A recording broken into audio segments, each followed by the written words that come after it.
Outro sentimento que muitas pessoas deixam ser dirigidas é o medo, né? Pessoas que são dirigidas pelo medo, né, com frequência, elas perdem grandes oportunidades por terem medo de correr o risco. Elas acabam agindo com cautela, né? Evitando se arriscar, né? Ou seja, você tem medo do quê? O que te paralisa diante de um medo? Eu conheço pessoas que têm medo de dirigir. Conheço pessoas que têm dificuldade de gravar vídeo. Por que tem essa dificuldade? Medo de falar, de se expressar, falar em público. Só abrindo um parênteses aqui, um testemunho meu. Quando eu fazia faculdade, eu fui apresentar um trabalho e uma professora minha disse assim, olhou para mim e disse assim, você não sabe ler, não? Aquilo para mim gerou um trauma, um bloqueio, um medo de falar, continuar querendo, sabe, me expressar. A gente sabe que quando a gente tá ansioso, quem é ansioso vai me entender. Com medo, a gente gagueja, a gente tem medo de errar, de não conseguir se expressar. Então, isso é um medo que precisa ser quebrado, trabalhado, né? Então, assim, o medo, né, ele é voluntário, né? Porque ele acontece, né? Não é porque a gente quer, né? A gente não quer ter medo de dirigir, a gente não quer ter medo de falar errado, de gravar vídeo. Não é isso. Quando eu falo voluntário, porque ele acontece sem a gente perceber, se a gente, né, querer, né? E isso, o medo nos impede de se tornar no que Deus tem para nós, o que Deus quer para nós, o nosso propósito, né? Muitas vezes Deus fala para você assim, o seu propósito, o seu chamado é ser pastora. Aí gera um medo de cuidar de ovelha, medo de ministrar. Aí entra o meu medo de falar em público. Imagina, muitas vezes eu disse assim, gente, eu ministrar para centenas de pessoas não consigo. Mas eu posso reverter esse meu pensamento, pedindo ao Espírito Santo que me direcione, que me cure disso, desse medo. Assim é você com seu medo.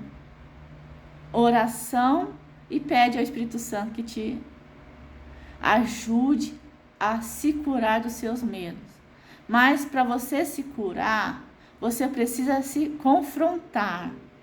Pergunte a si mesmo: o que eu tenho medo?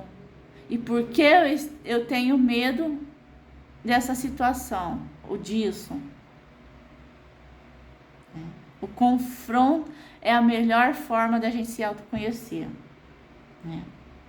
Eu vou deixar uma referência aqui, não vou ler, porque é meio comprido, então não vai ficar maior ainda o vídeo. Mas lê lá, 1 João 4,18, né?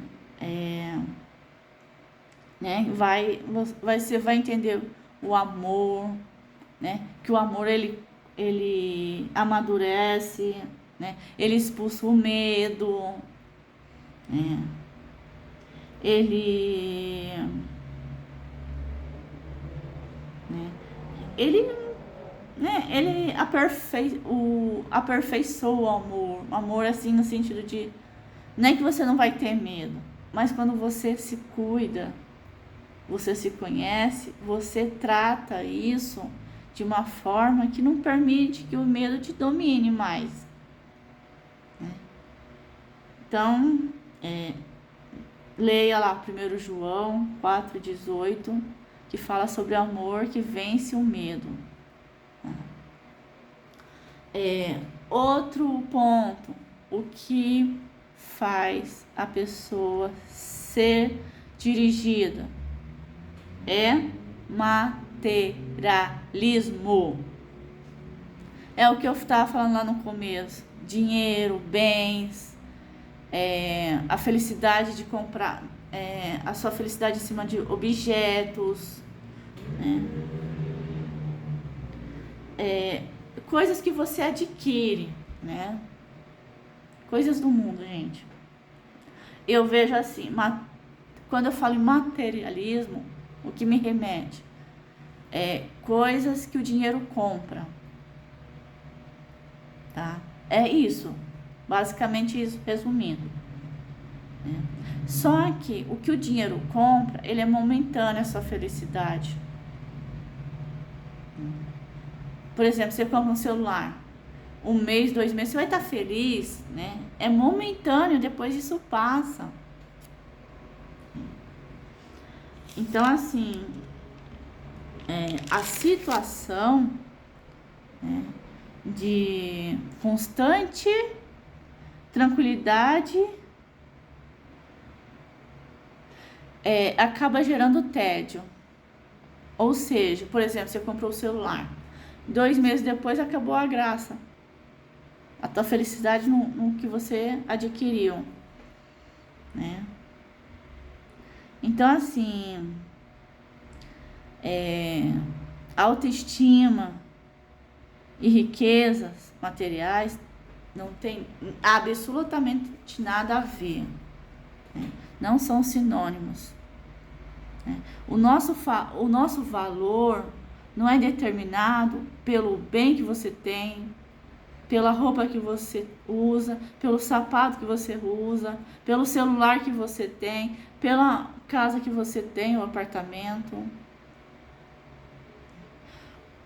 O nosso valor, ele é definido, segundo, né, Deus, pelas coisas maravilhosas, valiosas da vida, né? E não os bens materiais, como eu disse. A verdadeira segurança só pode ser encontrado naquele que jamais poderá ser tornado de você. Ou seja, seu relacionamento com Deus. Tem coisa mais valiosa que o seu relacionamento com Deus? Felicidade maior que seu relacionamento com Deus? Não. Então, para Deus, o que você possui não diz nada. Não é importante para Ele. O que importa para Ele é as coisas valiosas da sua vida, né? É o que você tem dentro de você, como você age diante Ele, né? As pessoas, um coração igual de Jesus, segue os 10 mandamentos, vamos dizer assim, né? Então, pensa nisso, seu relacionamento com Deus. Eu achei muito forte essa frase, né? Que não é o que vem de você, né? Seus bens materiais, mas sim o seu relacionamento com Deus.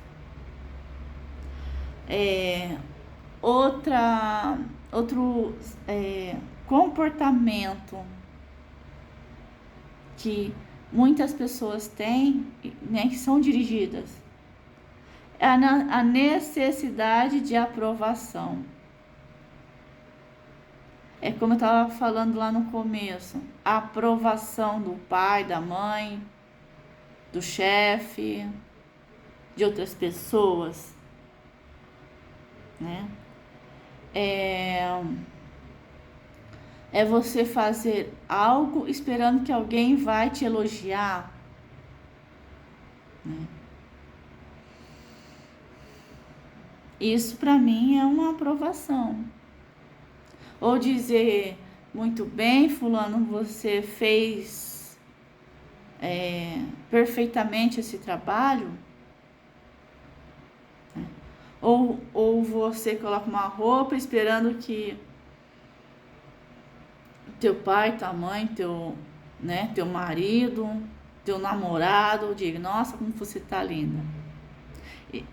Nós mulheres gostamos de elogio. Mas precisamos entender que o homem, ele não repara. Eu falo por experiência própria, gente. Aqui em casa, né? A minha sobrinha, quando acontece alguma coisa, ela fala, nossa, como você tá bonita, tia. Cortou o cabelo. Meu pai, olha, fica pensando, o que será que tá diferente nela? Então, os homens não têm, né? Esse dom de reparar em nós. E muitas vezes nós nos chateamos por isso, né? Porque não somos elogiados, né? Lá em Mateus 6, 24, diz que ninguém pode servir os dois senhores. O que seriam esses dois senhores? Não tem como você servir a Deus e ao mundo.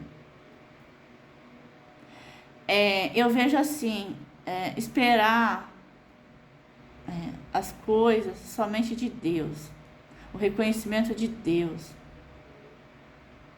e não do ser humano. Nada é mais importante que conhecer os propósitos de Deus para a sua vida. E nada pode compensar o prejuízo de não os conhecer. Ou seja, o que eu estava falando, você esperando o reconhecimento do homem, do ser humano, né? E esquece de que o homem é falho. Não, o ser humano é falho. A gente tem que esperar só de Deus, gente. E aí, sem um propósito na vida, é como eu falei, a gente sem propósito na vida, a vida não tem sentido, né? Uma atividade, né, sem direção, ou seja, resumindo, a vida é inútil, a vida é banal, né? É mesquinha.